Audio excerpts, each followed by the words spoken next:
So I was wondering, what is the role of luck? To calculate the role of luck or estimate it, what we need to understand is we have to form some kind of a statistical or a mathematical formulation for this. So my steps are like this.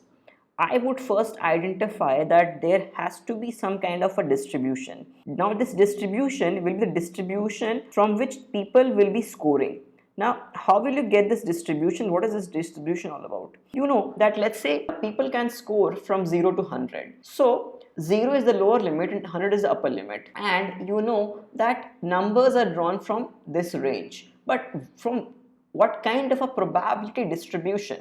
So it could be some kind of a truncated distribution. Truncated meaning it has a lower bound of 0, upper bound of 100. Take for example normal. So you can take a normal distribution with some mu mean and sigma square variance, and obviously you will have to truncate it at 0 and 100. So you'll have to form some kind of a modified distribution from a normal distribution. Now why I'm taking normal distribution? Because if you think about a lot of patterns in life, it's normal. Now there are a lot of things which are not normal, but there are a lot of things which are normal, and I presume that scores which people get in any kind of an exam, or to be more particular a standardized exam, it is kind of normal only, and it just has some kind of a truncation done at 0 and 100. Now you may say that there's a possibility of negative score as well. So as of now I'm just completely eliminating the scope of negative score. I'm just talking in terms of you get either 0 or you get positive scores. So the next challenge here would be to decide the cutoff. Now this is not a big challenge. You can get cutoff from various kinds of exams. So pick up any exam and get the cutoff, right?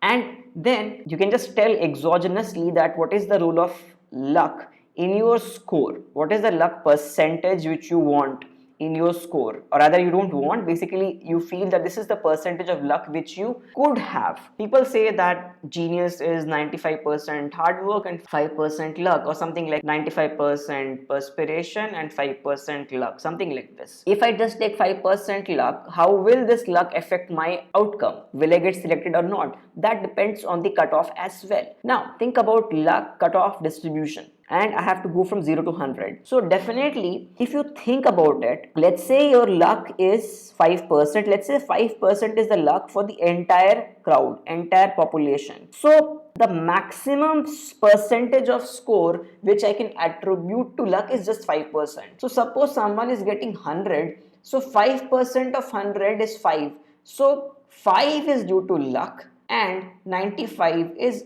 due to your hard work or perspiration. This is the breakup for 100. So similarly I can have a breakup for every number or every score between 0 to 100. So there must be some kind of an upper bound, because let's say this is my upper bound UB.